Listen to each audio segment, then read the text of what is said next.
Okay.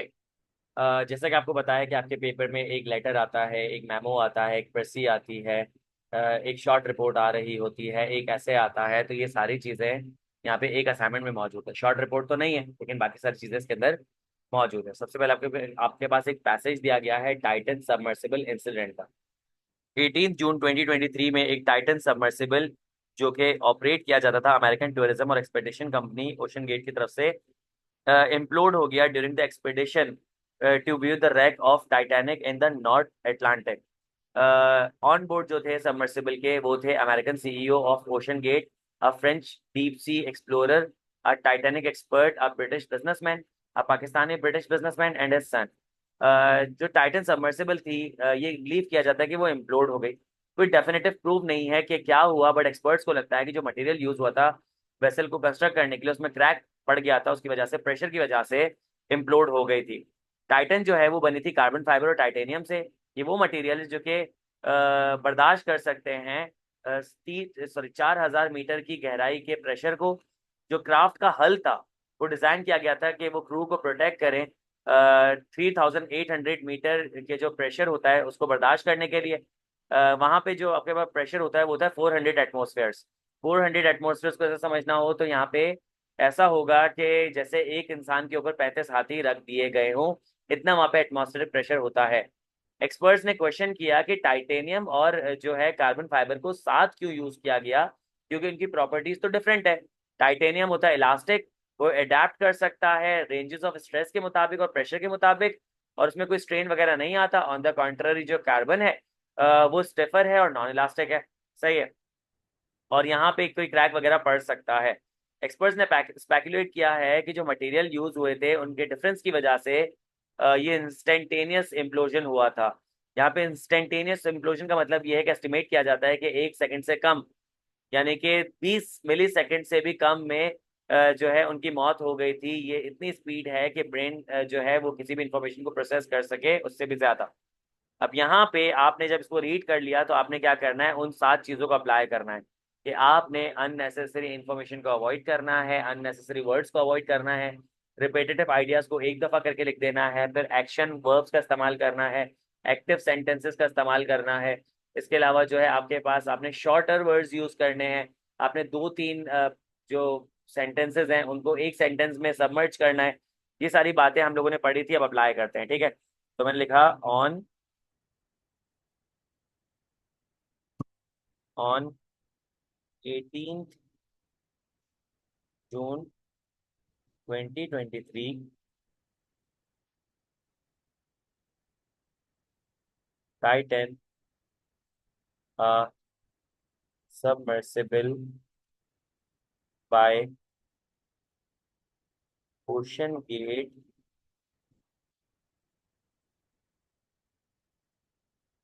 imploded during the Titanic expedition. Simple. अब यहाँ पे ये जो इतनी लाइनें थी, कितने कितने वर्ड्स थे यहाँ पे आपके पास, 32 वर्ड्स थे, उनको मैंने 15 वर्ड्स के अंदर तोड़ दिया। ऑन 18 जून, आप इसको वैसे भी कर सकते हो, on June 18, sorry, on June 18 2023 Titan a submersible by Ocean Gate imploded during the Titanic expedition. यहाँ पे आप कर सकते हो कि सही, आपने लिखा on board were the CEO of Ocean Gate, a deep sea explorer, a British businessman and a Pakistani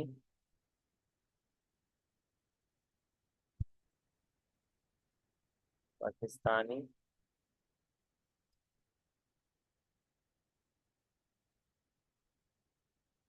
British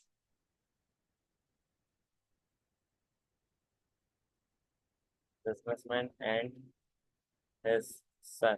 ठीक है, अब यहाँ पे आपने एक पैराग्राफ को रिड्यूस कर दिया है। अब आप क्या करें, दूसरा पैराग्राफ रिड्यूस कर दें। The Titan submersible is believe to have imploded, there is no definitive proof of what happened, but experts think the material used to construct the vessel could have cracked under deep sea pressure।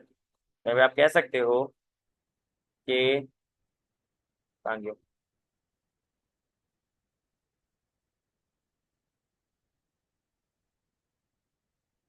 the submersible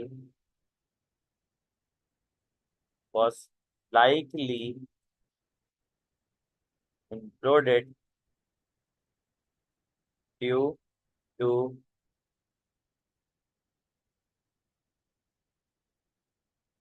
a crack on the vessel। या कह सकते हो the submersible was likely imploded due to a crack। Crack किस चीज पे था, इसको पढ़ लेते हैं। ठीक है, ठीक है, they have different properties। Atlantic could have material could have created defect in the hull, सही है, due to the submersible was likely imploded due to a defect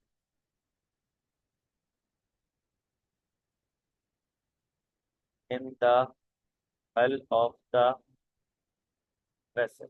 ठीक है, यहाँ पे आपने ये बात लिख दी, सही है। The submersible was likely imploded due to a defect in the hull of the vessel। Uh,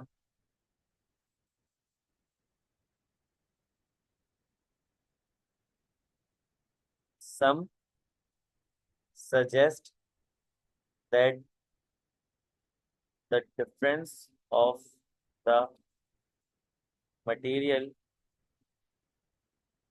used in the submersible made it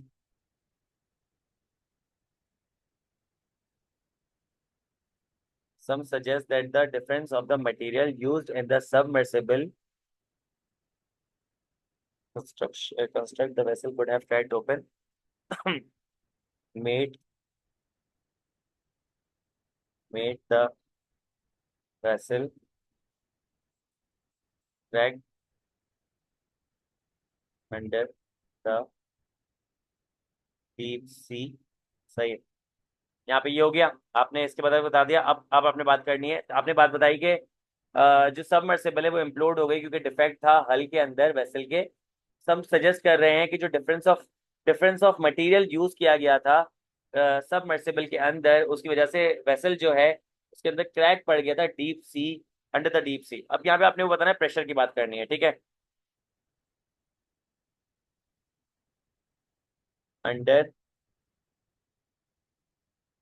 the depth of 4000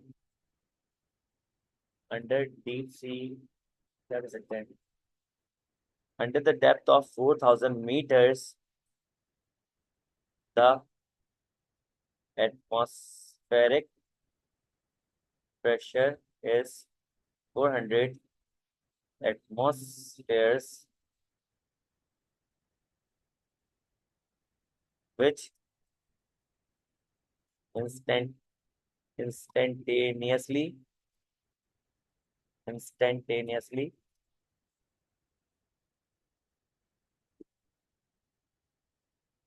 killed everyone on board under the duration of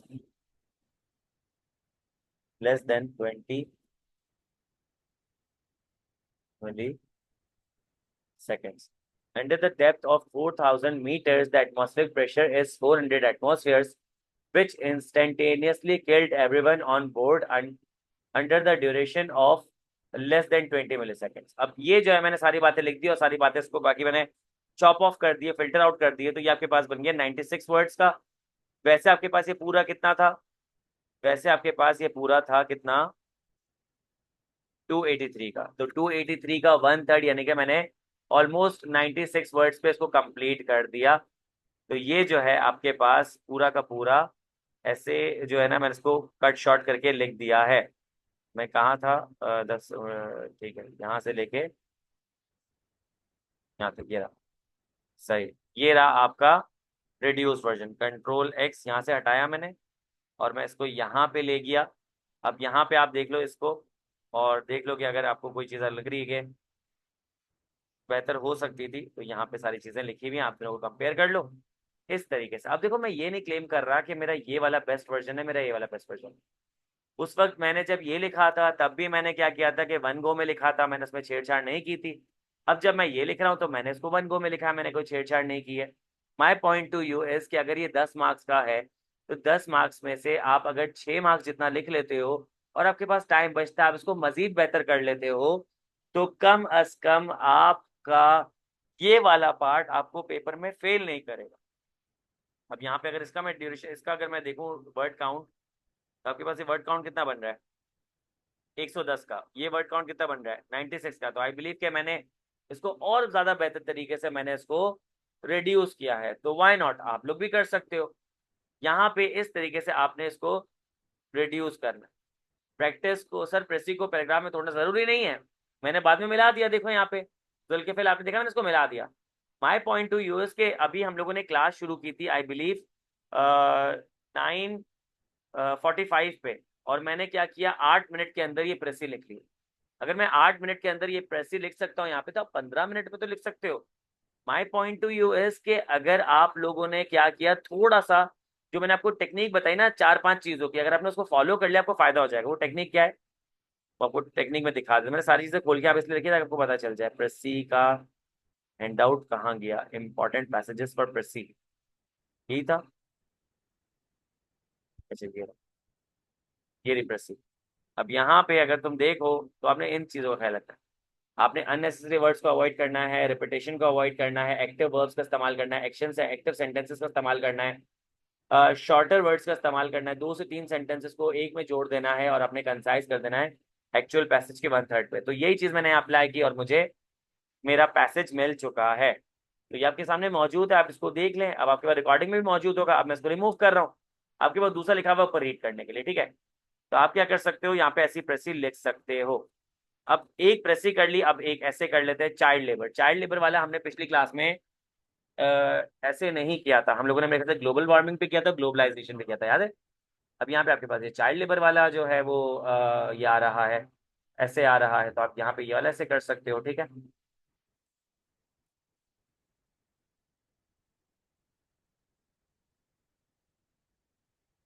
now this looks better, okay,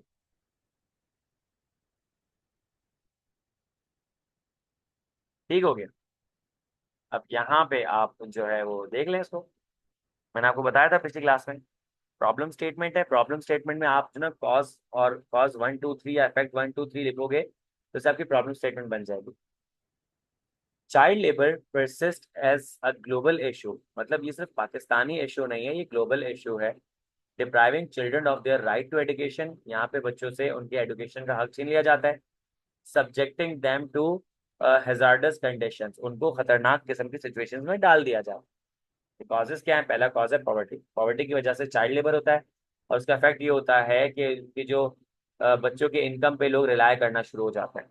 cause 2 क्या है, lack of education, जब education की कमी होगी तो उसकी वजह से बच्चा क्या है, चाइल्ड लेबर की तरफ जाएगा। जब वो चाइल्ड लेबर की तरफ जाएगा तो डेफिनेटली फिर उसको और तो अपॉर्चुनिटीज मिलने से रही, क्योंकि वो एक किसान या मजदूर बन के रह जाएगा। 3 कि कल्चरल नॉर्म के या चलता है, गरीब बच्चा है जॉब कर रहा है तो उसकी वजह से क्या होता है, चाइल्ड लेबर बनता है और उसको एक्सप्लॉइट किया जाता है, उसको बेवकूफ बनाया जाता है, ज्यादा काम कराया जाता है, कम पैसे दिए जाते हैं। It's as simple as morning, इतना आसान है ये आपके पास, ठीक है। ये आपके पास ऐसे लिखा हुआ है, इसको रीड कर लो, इसमें कोई बड़ी बात नहीं है, बिल्कुल सिंपलेस्ट वर्ड में लिखा है ताकि आपको चीजें समझ आ जाए। आतिफ देखो ना, अभी दो पिछली क्लास में मैंने आपको कराया था ना, आतिफ का सवाल ये है कि सर 3 कॉजेज और 3 इफेक्ट पे 150 वर्ड्स कंप्लीट हो जाएगा। देखो यार, मैंने ग्लोबलाइजेशन करवाया था, फिर मैंने आपको जो है इसके अलावा जो है वो ग्लोबल वार्मिंग करवाया था, ये आपके पास चाइल्ड लेबर मौजूद है, तो आई बिलीव हो जाता है। ये आपके पास देखें 3 जो है ना कितने वर्ड्स बन रहे हैं आपके पास, जबकि 138 वर्ड्स बन रहे हैं, ये पूरे 150 नहीं बने। अब इसको मैं देखो आपको 150 पे लेके जाके दिखाता हूँ, ठीक है। Child labor persists globally, robbing millions of children of their right to education, subjecting them to hazardous conditions in various industries.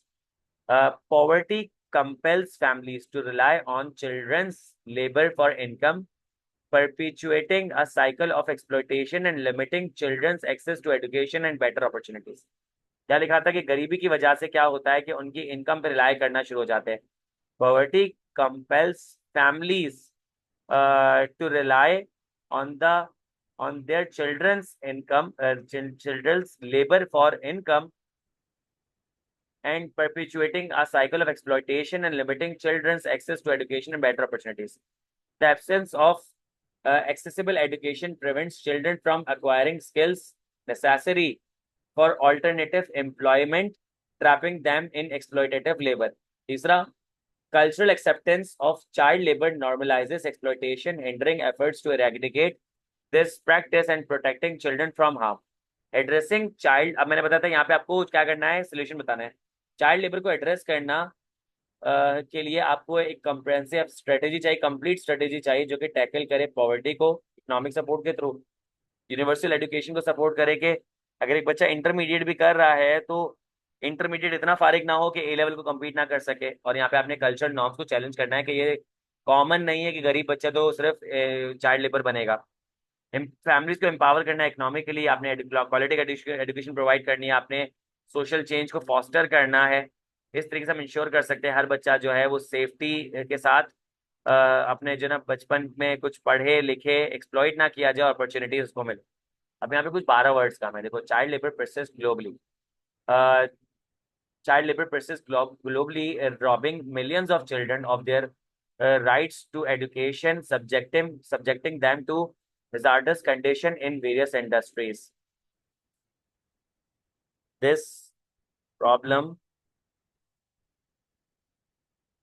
this problem has been prevailing for a very long time, and people are unable to solve it yet.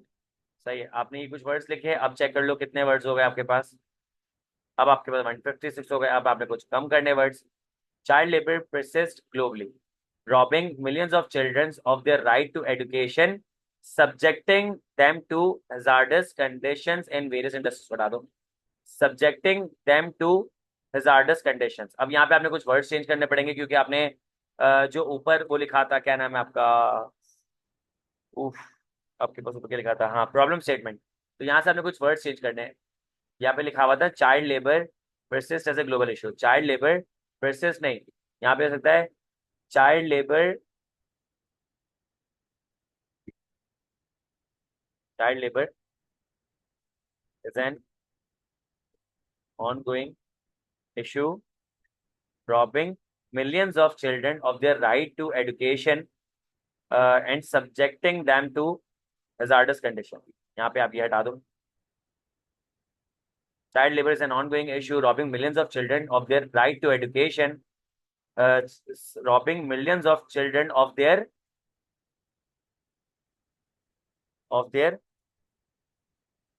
numerous rights। सही है। अब देखते हैं कितने words का हो गया है। इस तरीके से आप कर सकते हो, आपके पास ये लिबर्टी है। लो भाई, वैसे पूरा नहीं किया था।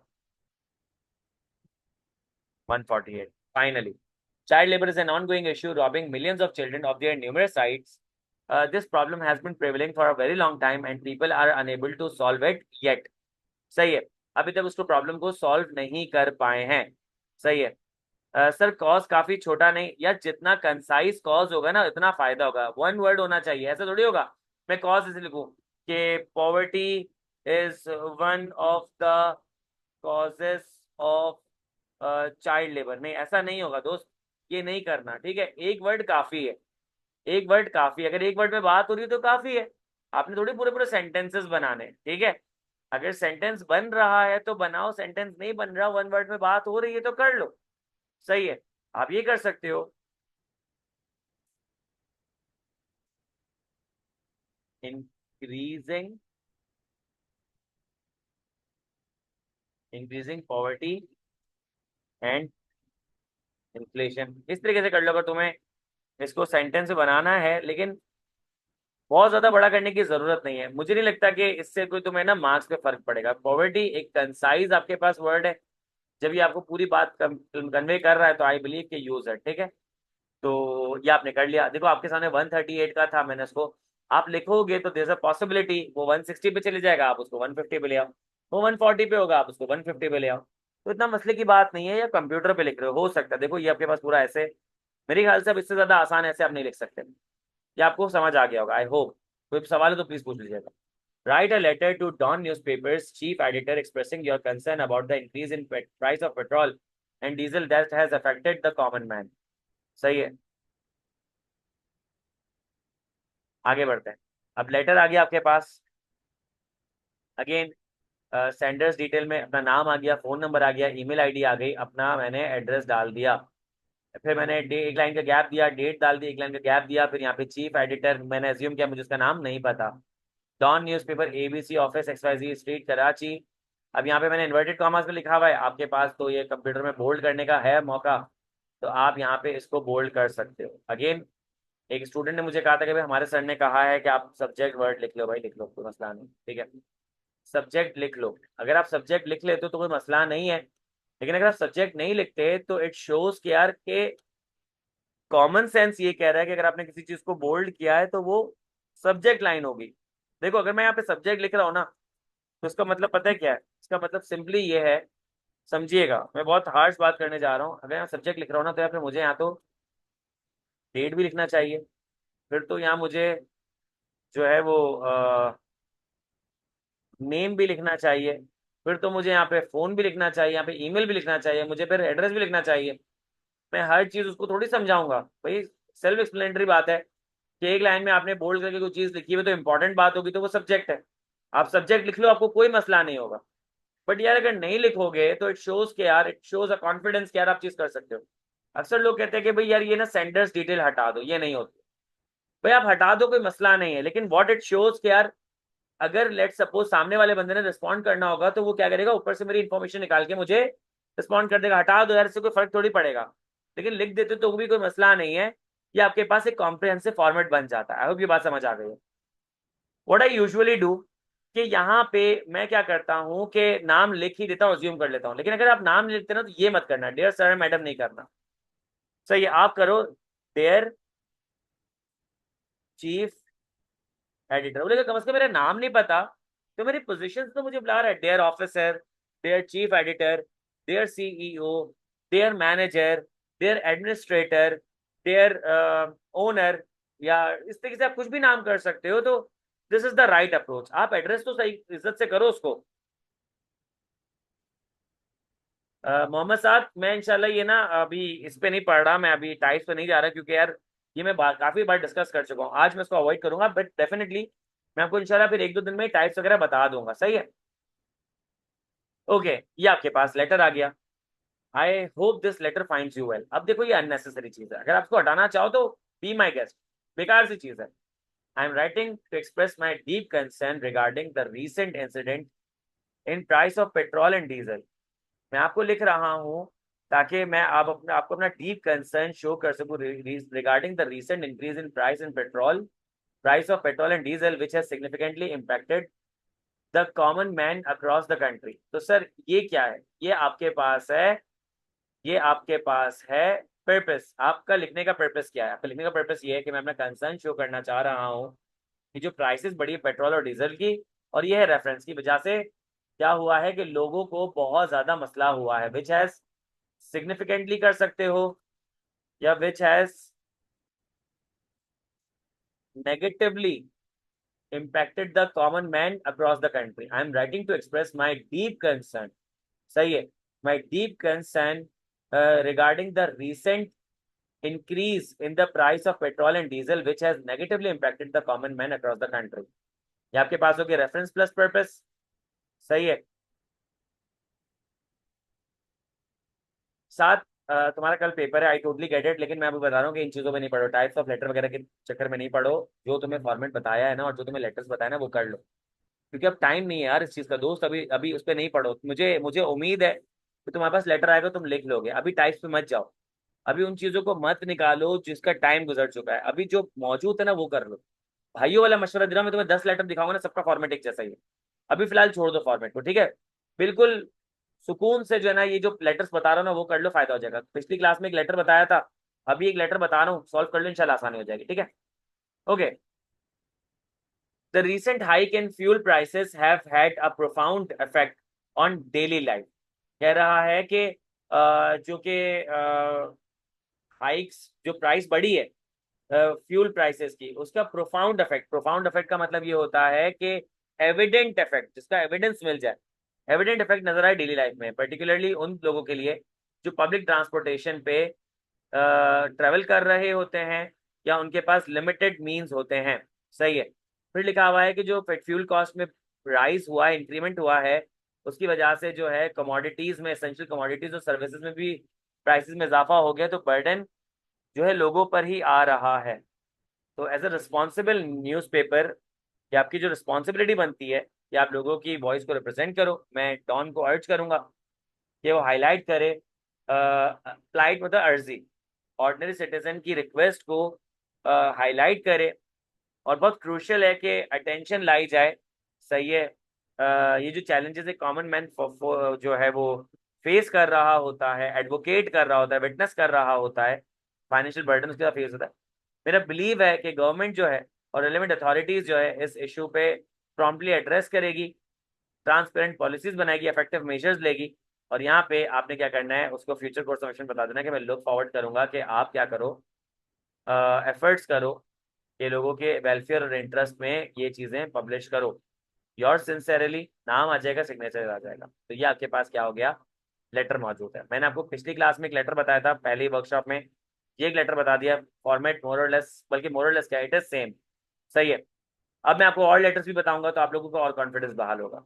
मेमो है, Zeta is new product of your company which has high demand in market nowadays. Write a memo to senior manager to increase the production of Zeta। Zeta एक नया प्रोडक्ट आया आपका, सही है, जिसकी काफी ज्यादा डिमांड है मार्केट में। तो सीनियर मैनेजर जो है वो कह रहा है कि आपने प्रोडक्शन बढ़ा देनी है। तो सीनियर मैनेजर क्या करेगा, प्रोडक्शन डिपार्टमेंट को लिखेगा लेट मेमो। तो देखो सेंट आ गया, टू आ गया, फ्रॉम आ गया, सब्जेक्ट आ गया, ये हम ऑलरेडी मेमो वाले में पढ़ चुके हैं।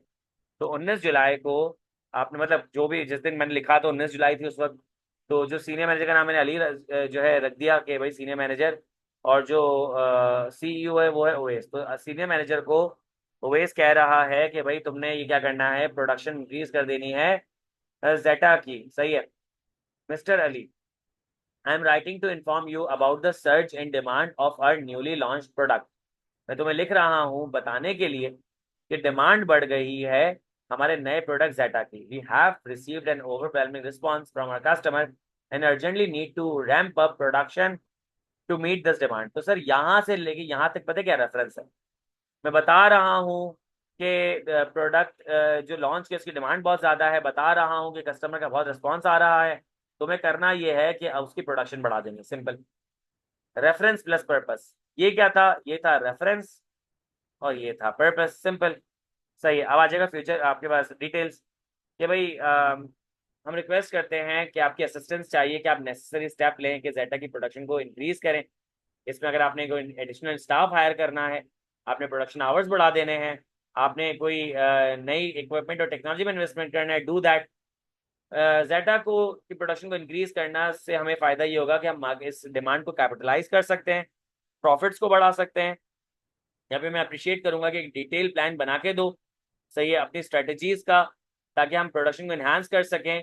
और अभी कोई एडिशनल रिकमेंडेशन देनी है तो वो भी दे दो। Thank you for your prompt attention to this matter. We look forward future course of action कि आपका पॉजिटिव रिस्पॉन्स का वेट रहेगा। Best regards. सही है। और यहाँ पे नीचे आ जाएगा आपके पास नाम, बस ये आपके पास आ गया।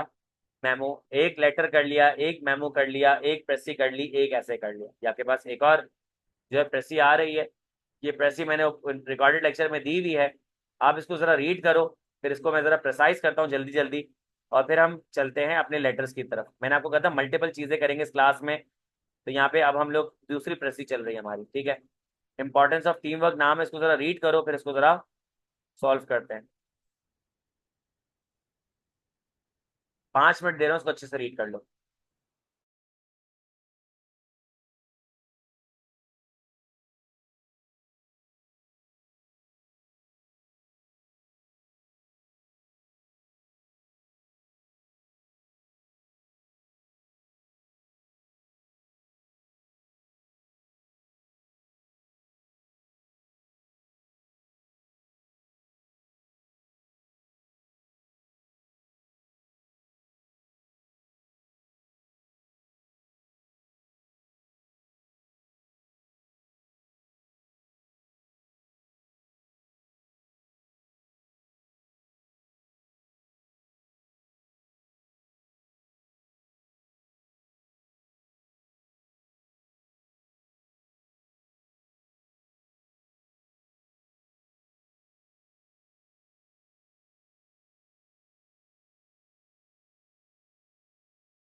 चले, 311 वर्ड का ये आपके पास है पैसेज। मैंने इसको सही से रीड नहीं किया है, लेकिन मैंने जितना रीड किया मैं आपको प्रिसाइज करके थोड़ा बहुत बताता हूँ, ठीक है। Behind every single great product is one great team. आपने जो है ना यहाँ पे फलसफे नहीं जानने, सीधा सीधा कहें कि great teams create great products. सही है। Great team create great products in soccer. Teammates pass the ball to one another to find a perfect shot.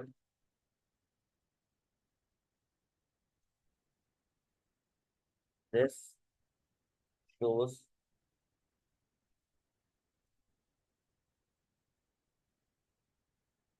this shows importance of each team player। ठीक है, ये हो गया। अब यहाँ पे लिखा है instilling workers with sense of team spirit has been seen to boost efficiency, accelerate idea generation, improve communication, share workload and nurture a culture where every employee experience a deep sense of attachment and empowerment। अब यहाँ पे देखना है क्या कि team work promotes. अब promotes पे सब डाल दूंगा, ठीक है। Team work promotes efficiency, idea, in idea generation का क्योंकि innovation, innovation communication, communication team work promotes efficiency, innovation, communication. फिर लिखा हुआ है कि team work promotes efficiency, innovation, communication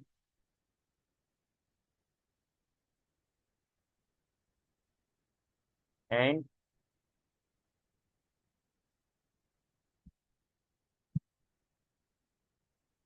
creates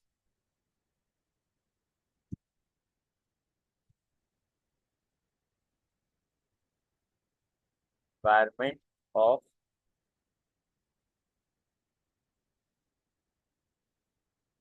attachment and empower. अब यहाँ पे आपने इतनी सारी लाइनों को 3 लाइनों में तोड़ दिया, 39, और ये कितना था आपके पास, 74। ठीक है।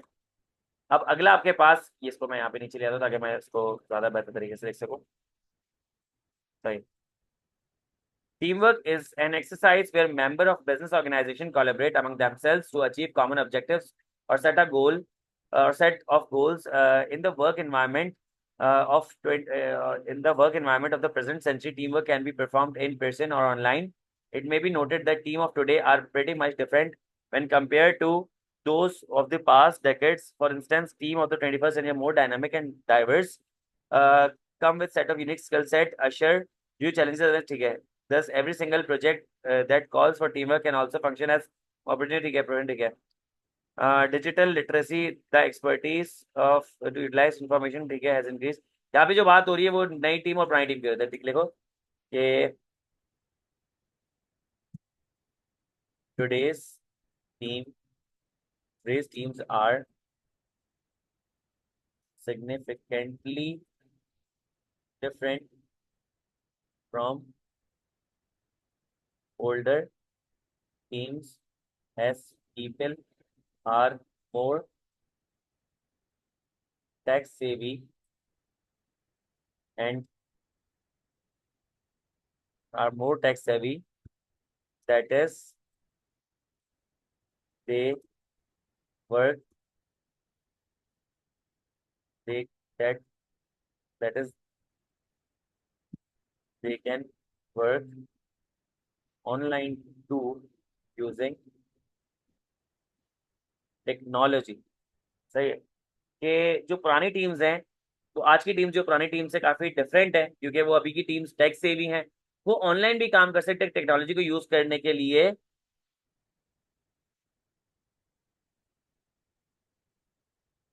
Modern teams are more dynamic as they achieve collective as well as individual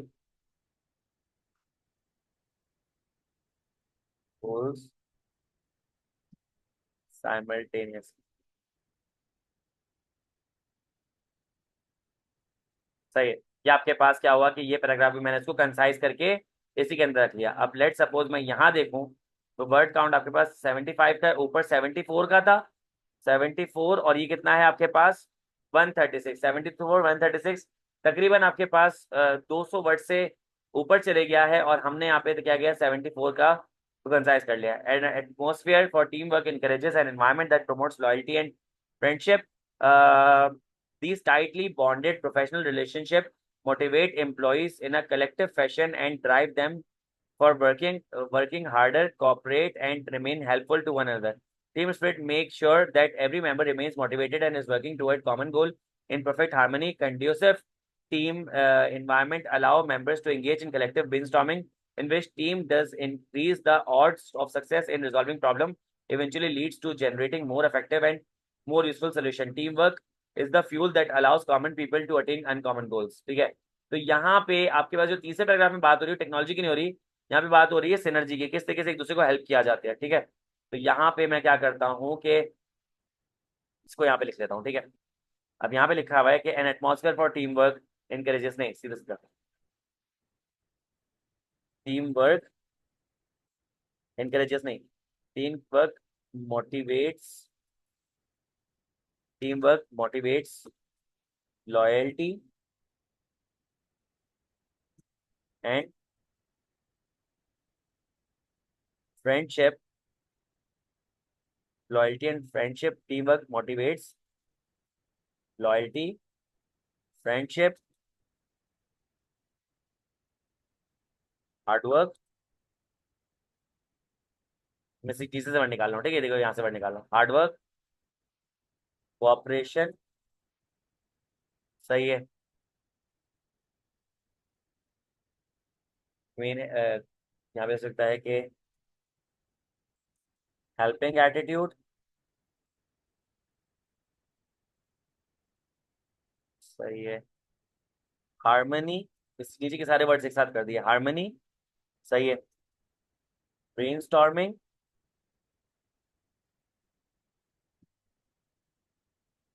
problem solving, problem solving, team work motivates loyalty friendship hard work cooperation, helping attitude harmony brainstorming problem solving etcetera that results in more effectiveness and efficiency, सही है। Last but not least, team is the fuel that allows common people to attain uncommon results. मैं इससे end करना चाहूंगा, तो लिखेंगे team work, team work empowers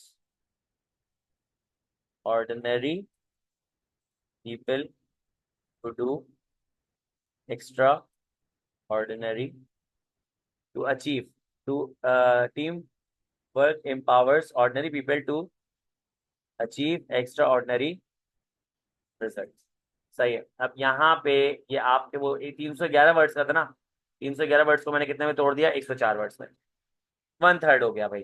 देख लो, थोड़ा सा टाइम लगा। अगेन मैं इसको या इसको उठा के जो ओरिजिनल लिखा हुआ है उसके साथ जाके रख लेता हूँ, आप इसको पढ़ लो। ज्यादा फर्क नहीं होगा, मतलब होगा फर्क, लेकिन उस वक्त जब मैंने लिखा था, अब मैंने लिखा था, बताने का मकसद ये है कि आप जब पेपर इन्वायरमेंट में होते हो, फिर मुझे इसको लिखने में तकरीबन शायद कोई 10 मिनट लगे होंगे, लेकिन 10 मिनट से आप ये देखो कि काम कितना सुथरा हो गया, काम कितना रिफाइंड हो गया, ये चीज है। इसको देखो 1 मिनट।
अच्छा, यहाँ पे रिजवान का एक सवाल है, सर एक ही पैराग्राफ में लिखना होता है? नहीं, एक ही पैराग्राफ में लिखना होता है। पैराग्राफ तोड़ सकते हो, जो एक्चुअल पैराग्राफ की सेटिंग है आप उसमें तोड़ सकते हो, मसला नहीं है।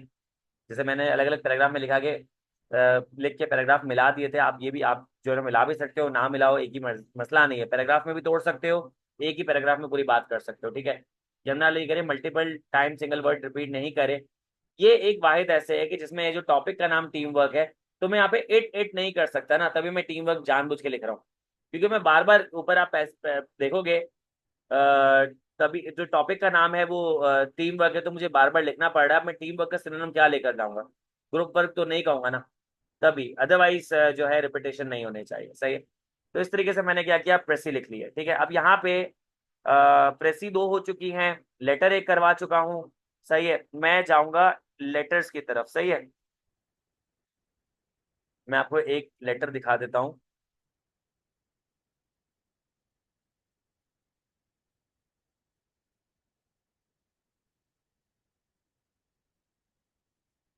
लेटर हेड वाला। ये रिक्वायरमेंट है। R&T टेक्सटाइल मिल जो है सिचुएटेड है 23 चैंग रोड, ग्रोव सिटी। ये आपको एड्रेस मिल गया R&T टेक्सटाइल मिल का। सही है। 3 हफ्ते पहले एनवायरमेंट प्रोटेक्शन एजेंसी ने ऑर्डर किया कि भाई वो सारे मिल्स को, आपकी मिल को क्लोज कर देंगे, क्योंकि आप डिस्चार्ज कर रहे हो अनट्रीटेड एफ्लुएंट जो कि कम्युनिटी वाटर सोर्स को पोल्यूट कर रहा है। बिजनेस को बहुत ज्यादा लॉसेस होना शुरू हो गए क्योंकि आपकी फैक्ट्री बंद हो गई है। यहाँ पे आप सीईओ हो, मिल के आपको जो है लेटर लिखना है director of environment protection agency को, उनसे रिक्वेस्ट करने के भी फैक्ट्री को रीओपन कर दो, ताकि जो आप अपने ऑपरेशंस को रिज्यूम कर सको। लेटर ने इंश्योर करना है कि तमाम मेजर्स लिए जाएंगे ताकि जो ये प्रॉब्लम हुआ था उसको रिजॉल्व कर सके। आपने क्या करना है, आप सारी जो डिटेल्स उनको एज्यूम करना है खुद से अपनी तरफ से, और अपने केस को वैलिडेट करना है ताकि आपकी जो मिल है उसको रीओपन कर ले। अब आपका नाम बता दिया साले रब्बानी, आप जो है सीईओ हो, आपकी जो मिल का नाम है वो है R&T मिल। अब जो है ना आप ये भेज रहे हो आपका जो एड्रेस है वो 23 चैंग रोड, ग्रोव सिटी। आपका फोन नंबर नहीं दिया, आपका ईमेल एड्रेस नहीं दिया, आपकी कंपनी का फोन नंबर, आपकी कंपनी का ईमेल एड्रेस नहीं दिया, एनवायरमेंट प्रोटेक्शन एजेंसी का एड्रेस नहीं दिया, इन्होंने कोई चीज तो बताई नहीं है। सही है। तो यहाँ पे आपने कुछ चीजों को एज्यूम करना है, आपने तमाम चीजों को खुद एज्यूम करना है, ठीक है। तो यहाँ पे आपने देखे लेटर हेड है। R&T एक ऑर्गेनाइजेशन है और एक ऑर्गेनाइजेशन दूसरी ऑर्गेनाइजेशन को लेटर भेज रही है, तो यहाँ पे लेटर हेड आएगा, यहाँ पे सेंडर्स डिटेल नहीं आई है। अब देखो R&T टेक्सटाइल मिल मुझे दिया हुआ था नाम, फोन नंबर मैंने खुद से अज्यूम कर लिया, ईमेल आईडी मैंने खुद से अज्यूम कर ली, एड्रेस इन्होंने दिया हुआ था 23 चैंग रोड, ग्रोव सिटी। तो उसके बाद क्या हुआ, डेट आपने डालनी है, एक लाइन का गैप देखिए ये रहा। उसके बाद आपने डेट डाली, उसके बाद एक लाइन का गैप है। मैंने अज्यूम कर लिया कि जो डायरेक्टर था एनवायरमेंट प्रोटेक्शन एजेंसी का, उसका नाम था ये अली अहमद। अगर लेट सपोज मैं नाम अज्यूम नहीं करता तो मैं लिखता देयर डायरेक्टर। सही है। और यहाँ पे डायरेक्टर हो गया, इसके बाद है एनवायरमेंट प्रोटेक्शन एजेंसी। अब मैंने एड्रेस खुद से अज्यूम कर लिया, खुद से एड्रेस अज्यूम कर लिया, 2 लाइनों में मैंने इसको लिख दिया। Request for reopening of R&T textile mill following compliance with environment regulation. कि भाई मैं रिक्वेस्ट कर रहा हूँ कि आप R&T टेक्सटाइल मिल्स को रीओपन कर दो कि हमने कंप्लायंस को फॉलो करना है एनवायरमेंटल रेगुलेशन के साथ। अब आपके पास रेफरेंस प्लस पर्पस आना है कि मेरा नाम साले रब्बानी है, मैं सीईओ हूँ टेक्सटाइल मिल का, R&T टेक्सटाइल मिल का। ये रेफरेंस हो गया। पर्पस ये कि मैं रिक्वेस्ट कर रहा हूँ कि आप हमारी मिल को रीओपन कर दो जो कि 3 हफ्ते से बंद है, कि हम लोगों ने अनट्रीटेड एफ्लुएंट को डिस्चार्ज किया था कम्युनिटी वाटर सोर्सेज के अंदर। अब डिटेल में आप बता दो कि आप क्या करना चाह रहे हो, किस तरीके से इस इश्यू को रिजॉल्व करवाओगे। We sincerely apologise for the environmental impact and have taken immediate measures to rectify the situation. हम जेन्युइनली अपोलोजाइज करते हैं और हमने तमाम जो है वो मेजर्स ले लिए, इमीडिएट मेजर्स लिए हैं ताकि हम इस सिचुएशन को रेक्टिफाई कर सकें। नंबर 1, हमने एफ्लुएंट ट्रीटमेंट प्लांट लगा दिया है कि अगली बार जो भी आपके पास लिक्विड होगा अनट्रीटेड, उसको ट्रीट करके, उसको प्योरीफाई करके हम उसको डिस्पोज करेंगे। दूसरा ये है कि हम मॉनिटर करेंगे और मेंटेन करेंगे सिचुएशन को कि कभी कोई गलती से भी क्या हो कि अनट्रीटेड फ्लुएंट जो है वो डिस्चार्ज ना हो जाए। तीसरा, हम ट्रेनिंग प्रोग्राम अपने एम्प्लॉयज को ट्रेन करवाएंगे कि वो इसके बारे में कॉशियस रहे। चौथा, हम ऑडिट करवाया करेंगे सालाना या फिर जो भी है पीरियोडिक बेसिस पे, ताकि इशू ना आए। पांचवा, कि हम क्या करेंगे, कम्युनिटी को एंगेज करेंगे, उनका ट्रस्ट रीबिल्ड करने की कोशिश करेंगे। ये जो क्लोजर हुआ है इसकी वजह से हमारा बिजनेस और लोकल इकोनॉमी काफ़ी इफेक्ट हुई है। हमने अपने करेक्टिव एक्शंस अब परफॉर्म कर लिए हैं, तो हम रिक्वेस्ट कर रहे हैं कि आप हमारे जो ऑपरेशंस को रिज्यूम कर दो। हम कमिटेड है कि हम इन्वायरमेंट को प्रोटेक्ट करेंगे और कोलैबोरेट करेंगे इन्वायरमेंटल प्रोटेक्शन एजेंसी के साथ। तो यहाँ पे क्या, अगर आपने कोई डिस्कशन करनी है, कोई कंप्लायंस मेजर्स वगैरह देखने हैं या कोई इंस्पेक्शन करनी है, आप कर सकते हैं, योर सिंसियरली। और यहाँ पे अब आपकी पूरी डिटेल आएगी क्योंकि ऊपर आपके पास लेटर हेड था, तो आपका नाम, आपका जो पोजीशन है, आपका जो फोन नंबर है और ईमेल एड्रेस नहीं था, यहाँ पे आपकी सारी चीजें आ जाएंगी। तो ये आपके पास लेटर हेड का फॉर्मेट है। मैं थोड़ा सा जूम कर देता हूँ टेक्स्ट को, लेकिन आपको आई होप बात अब समझ आ गई होगी। सही है। मैं थोड़ा जूम भी कर दिया, देख लो भाई जूम करके। ठीक है। तो ये लेटर जो है ना आपके पास विद लेटर हेड है, ये विद लेटर हेड है। इसके अलावा मेरे पास कोई और बहुत सारे लेटर्स है जो कि विदाउट लेटर हेड भी मौजूद है। सही है, ये आपने देख लिया होगा, आई होप आपको समझ आ गया होगा। इस तरीके से आप क्या कर सकते हो कि लेटर हेड पे ऐसे लिख सकते हो। तो मैंने आपको आज 2 लेटर्स बता दिए, 2 प्रेसी बता दी, एक मैंने आपको जो है मेमो बता दिया, एक ऐसे हमने डिस्कस कर लिया। इससे पहले की क्लास में भी हम चीज़ें डिस्कस कर चुके हैं। तो today I conclude my class. अगर आपको कोई सवाल है तो मुझसे पूछ लें, मैं आपको आंसर कर देता हूँ। बाकी सुकून के साथ सुबह जाके पेपर, तो इंशाल्लाह पेपर पास हो जाएगा। जिनका पेपर कल नहीं है, परसों है, तो हम एक और क्लास कर लेंगे, उसमें कुछ हम चीज़ें और डिस्कस कर लेंगे, मसला नहीं है। और जिनका पेपर जनवरी या मार्च या मई में है, तो उनके पास तो अभी बहुत सारा टाइम मौजूद है। उन्होंने अभी से क्लास ले ली है, तो अच्छा काम किया कि उनकी आगे की तैयारी मजीद बेहतर हो जाएगी। किसी का कोई सवाल नहीं है तो मैं क्लास को कॉल ऑफ करता हूँ। ख्याल रखिएगा। अल्लाह हाफिज।